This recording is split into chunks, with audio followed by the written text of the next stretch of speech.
Brinson, CBS Sports NFL writer. Will, Tiki and Tierney, how you been, buddy? What's happening? What's up, guys? How you doing? We're good. Obviously want to get some of the game-specific stuff over the weekend. Were you as surprised, though, because this kind of came on Saturday and slipped through the cracks a bit, Mike Mularkey retained by the Titans? I can't imagine the league is overly thrilled with this. What do you make of it? Yeah, it is. If you were grading a hire, you would. I'm going to grade the hires later. If I was grading this hire, I would give it a B for boring, bland, and something else that starts with a B. I mean, it's an F hire. Like it's a terrible, uninspired, late. I mean, I don't want to thrash Mike Mularkey because he is a professional. He's got to try and do his job, and he didn't get Marcus Mariota killed. But this guy, he's like 18-39 in his last. He's a career head coach. I mean, he's got a sub 35% winning percentage. He's not a very good coach when it comes to being a head coach that succeeds at the NFL level. He got fired by the Bills and the Jaguars before this. He was the interim, and he went 2-7. I don't. And of course, they announced it during a playoff game. I think Jason Lockenfor wrote something about it for .com, but he pointed out that it feels like this ownership in Tennessee basically just wants to keep status quo to make maybe a potential sale easier. And it's the sort of thing that I think is kind of disrespectful to the competitive balance of the league. Yeah, now when you look at that, and from a league perspective, obviously, there's a question mark. But what about the players on that squad? I mean, they got to feel like we're not even trying. Yeah, I mean, it's like, oh, cool. So he gets rewarded for going 2-7. That's cool. That's cool. Very cool. I think I'm sure that those guys, surely there have to be guys on the roster that like Mike Mularkey. I mean, I know Marcus Mariota is not the most enthusiastic young man in the world. Like, just in terms, he's not he's not like crazily outgoing or anything. But his statement, he was like, "I'm very excited to be working with Coach Mularkey in the future.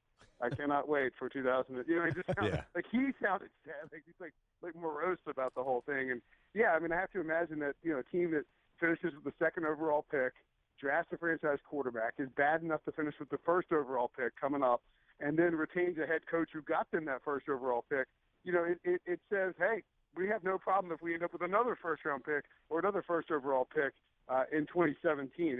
It seems like the wrong message. Hey, Will, if there's one thing that we're good at, and that includes Tiki and I, and you do this, and Jason does this, and I'm not taking shots, it's just what we do, we are very good at simplifying an incredibly complex game. Raise our hands. We make everything seem so easy. But there is one thing that should be pretty easy, and that is managing a clock when you've been in the NFL for well over 2 decades. Can you explain to our audience and us how Andy Reid is still clueless? Can you explain this? No, I think it's wild, and I think it's just like his internal is his resting heart rate 12? I mean, how is he operating at such a slower pace than everyone? I get that you want to be cool and be calm, but you see this running clock with $140 and you're trailing in a game that either let your season live on or end your season, and you're get your team huddling up inside the red zone. You're taking 5 minutes to do a 2-minute drive. It's wild. I don't understand why coaches aren't more proactive about going out and finding guys. Go find a guy who's just going to run is going to be your 2-minute drill guy, and get a special assistant. Like, these coaching staffs are 40 guys deep in some places. Why not have a guy who is specifically designated to jump in and start calling plays in the 2-minute drill when you know that it's something that you're not great at? And I get that admitting that is difficult or would be tough and kind of embarrassing, but it can't be any more than embarrassing than taking 4 minutes to run a 2-minute drill. I mean, it's Andy Reid's clock management is a disastrous clock management is a January tradition unlike any other. It's deplorable. Talking to Will Brinson, CBS Sports NFL writer, bringing it down. Tiki and Tierney, CBS Sports Radio. Hey, Will, when you look at the NFC Championship game, you're going to get obviously 2 great stories. The Carolina Panthers, who almost went undefeated, and Bruce Arians' Arizona Cardinals. And one guy in particular that you can't, not just be enamored with is Larry Fitzgerald. In the postseason, he always has shown up for this Cardinals team. 50 receptions, 881 yards, and 10 touchdowns.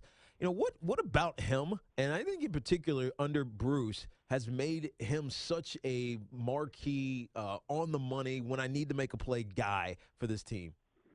I mean, I remember that. I think it's 2009 was the year, right? I mean, Yeah. it always confuses me that like I still think it's 2015 right now because I'm a moron. But the run that Larry Fitzgerald had, I mean, that stands out to me as one of the all-time great playoff runs by a receiver. And then to see him on Saturday night, with the season on the line, and Larry Fitzgerald is doing stuff that you would have expected from him, 5 or 6 years ago. Josh Norman was asked about him yesterday after the game, and he said, "What's the saying? The older the wine, the older the wine gets, the finer it gets, or something like that." I botched it, but Josh Norman is expecting a big matchup against Larry Fitzgerald. I would assume they'll put him on him because of the way that Fitz has played in the postseason. I think under Arians specifically. We saw this with Reggie Wayne too when Arians was coaching in Indianapolis with Chuck Pagano, and he took this guy that's used to lining up on one side, his entire career, and said, "Look, you're going to move around."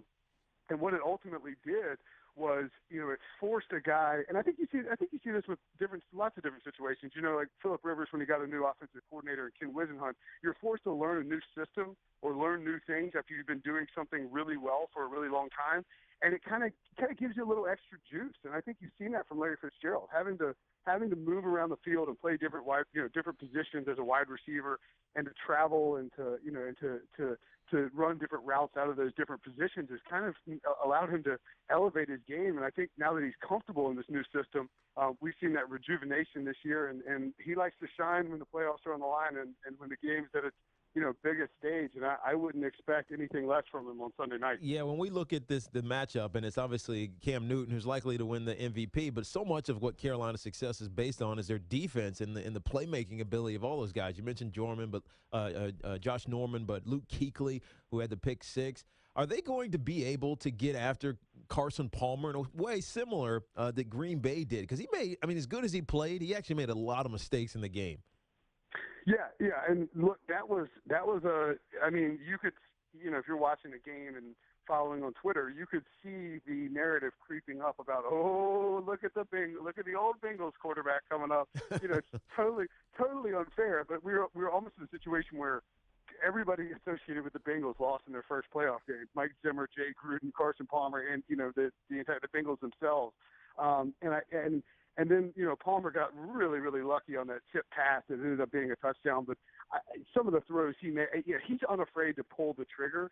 I think that Carolina has the personnel to mitigate some of what Arizona does, because your biggest concern with Arizona is that they're able to protect Carson Palmer and give him time to take shots downfield. And if that happens, Carolina will get smoked. Because and I'm not saying that I don't know who I think is going to win yet, but you look at the personnel matchup in terms of wide receivers and cornerbacks, and Josh Norman is a great cornerback, but he's not three great cornerbacks. Yeah. And the Arizona Cardinals have three great wide receivers in Fitz and Michael Floyd and John Brown. They're going to be difficult to cover, but you saw, just the way that Carolina can put pressure. Kawan Short is an animal on the interior for the Panthers. I think that they legitimately have 4 Defensive Player of the Year candidates between Kuechly, the vastly underrated Thomas Davis, Short, and then Josh Norman. And Sean McDermott's done a good enough job calling plays and being aggressive and being smart with his defensive game planning that I think that they can slow down that Arizona offense. And I think they saw a game plan for it last week. I'm expecting a absolutely lovely football game on Sunday night. Will, good chatting. Obviously, things are getting fun. It's getting real, my man. Appreciate it. We'll talk to you soon. Only a couple games left, guys. Take it easy.